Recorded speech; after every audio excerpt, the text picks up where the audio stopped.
Hello everyone, this is Adrian Trotter with First Aid, and in this video I'm going to be going over my initial thoughts for the Animal Crossing for the Switch.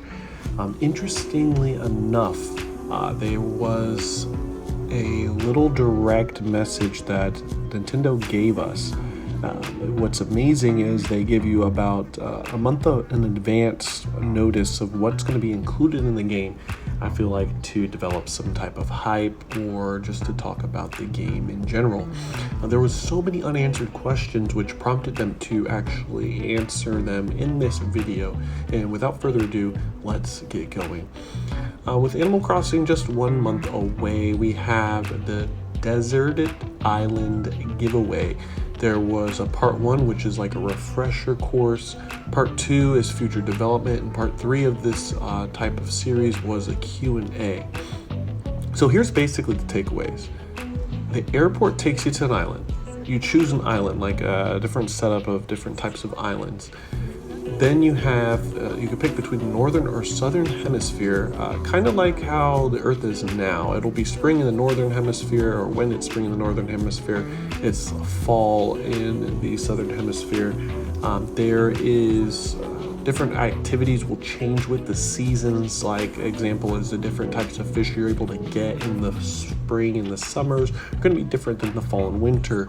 Obviously winter will probably be a little bit harder to catch fish, and different type of fish will not even be there. Same thing with bugs if it's kind of going to stay true to the other games. Now what you'll do, what I liked about Animal Crossing was they, at least the one for the GameCube, actually synced with the internal clock. So whatever time passed in real life passed in the game. So you were always constantly trying to line things up with the real life time. And while you're at school, you're wondering kind of like what's happening in your town. It was pretty cool process. So anyways, the orientation will happen when you first hit the island. You get a tent and like a little sleeping bag or cot there. And you can choose where you want your residents can be on the island. Now there's facilities. One is the resident service where you buy and sell, and they have advice there. Do-it-yourself workshops, which are pretty cool, and you learn to craft, which is unique to this Animal Crossing. At least I didn't play the generation before this one, but yeah. So then you get recipes and materials, which make furniture, make pieces of things to go in your home. You can customize it as you get better at crafting, which means customizing with colors.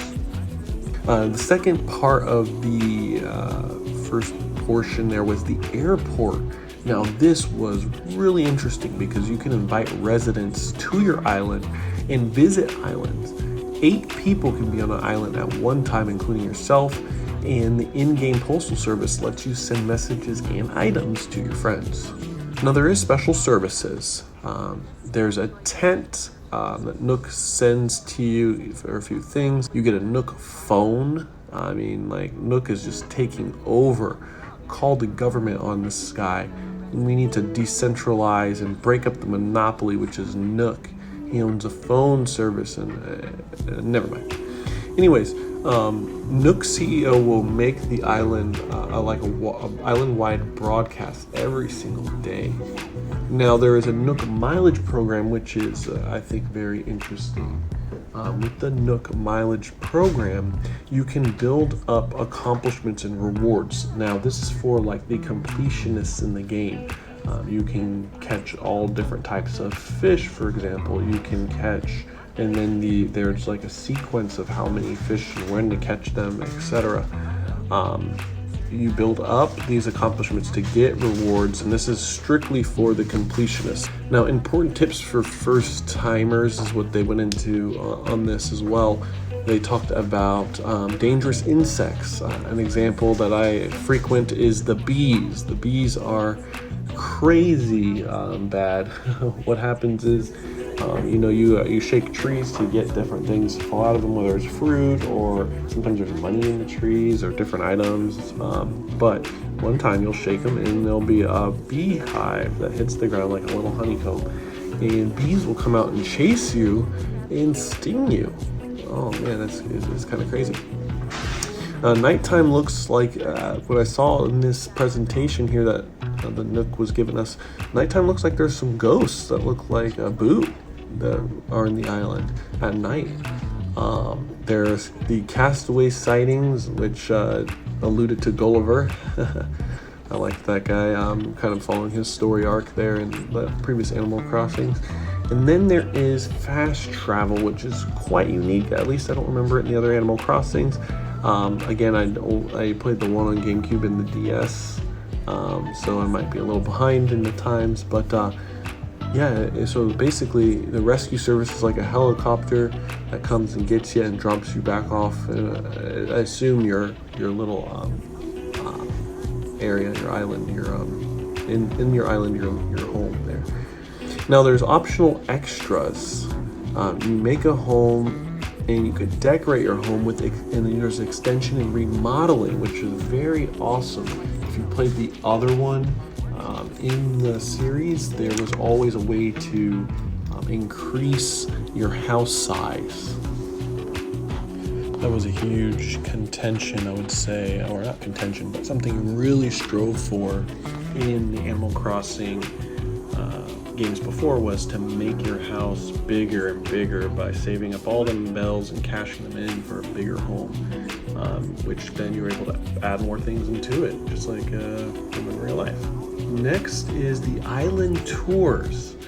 They introduced these small deserted islands where you can take things with you to your island. Probably things on there on this island, the Island Tours island, that's not on yours. So that's what I felt was something so amazing that they added, because you're able to then, you can even run into people at these islands, fish up a rare fish, bring it to your island, put it in your museum. I think it's amazing. Next up, they did up to 8 users can live on one island. There was super small text in the actual demo. I wasn't able to see there, but I really enjoy that you can bring it up to 8 people.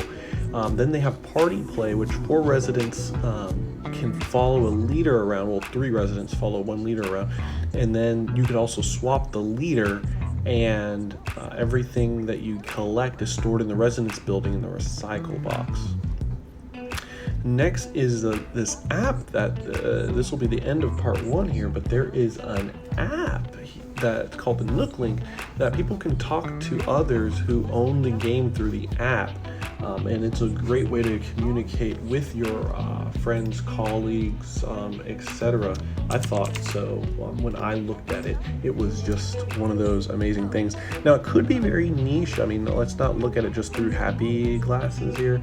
Let's actually look at it from that it's just probably super niche. And I mean, what's stopping me from talking to my friends on Discord or Facebook Messenger or something? Who knows? Now, that's the end of part 1, and part 2 was some planned developments. So they talk about additional residents wanted and how you're able to invite residents yourself throughout the island. If your island's very nice and neat, I'm sure it'll attract some residents that you'll be able to gather. I feel like that was one part of Animal Crossing in the past that I really enjoyed, was the ability to grab on and make your island looking just sweet and attracting some brand new people. You turn on the game and you see this blue bird walking around. You're like, what? Who is this? And then they introduce themselves, and sometimes they give you a shirt and some gifts. It was really cool.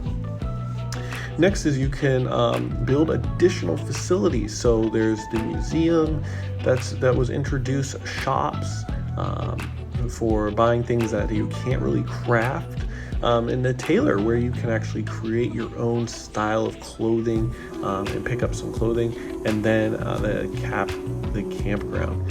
They talked a bit about island culture, and they had a planned resident service expansion. So basically the tent goes to a building to expand your housing. And then one of the main things they revealed, which was so awesome, was Isabelle. they released and brought back Isabel, and that was an awesome tease there. Then they did a variety of visitors. They show Islanders what makes you special, and they had traveling merchants, which would be amazing. I kind of remember the rug camel from the previous games that would walk around. You'd catch them at certain times and areas, and if you missed them, you just missed them, and he never really came back. I mean, at least in my town, he never did. Then there's events like the fishing tournaments and bug offs, where you can actually try to catch the biggest fish or catch the biggest bug or what have you. And these will be constantly free updates. Actually, the first free update is actually coming out when the game comes out on the 20th of March. And the whole goal is to create a one-of-a-kind island. So once you actually get to a certain point in the game, it's kind of undisclosed. They say when you filled up the island or you completed some things on the island, then you could start to get a permit where you can become a construction worker and build bridges and slopes to get to those hard areas in your game to get to. They said, they kind of put it like the island's fully decked out. You'll be able to modify rivers and cliffs. Like, holy crap, the customization is so vast in this one.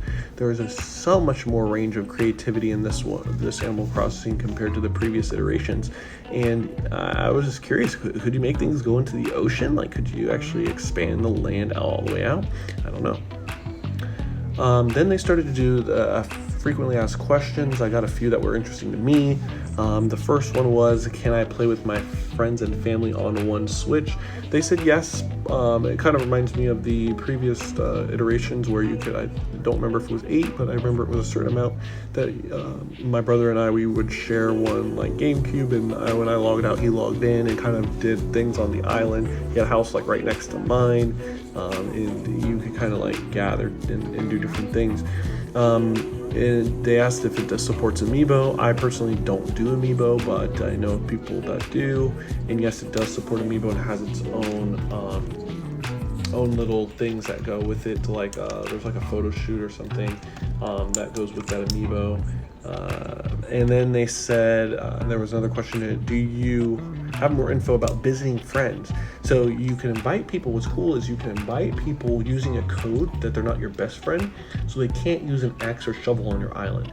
If you played previous games, I think it was so troll. Some people would just come and cut down all your trees or something. You're like, what the heck happened? Or they dig up all everything and just leave potholes everywhere, and it was quite annoying. So you can leave some friends out with the code, but friends that are best friends can use axes and shovels. So give people the best friend title that you trust. Then there was a special edition Animal Crossing system that goes live 7 days before the game comes out.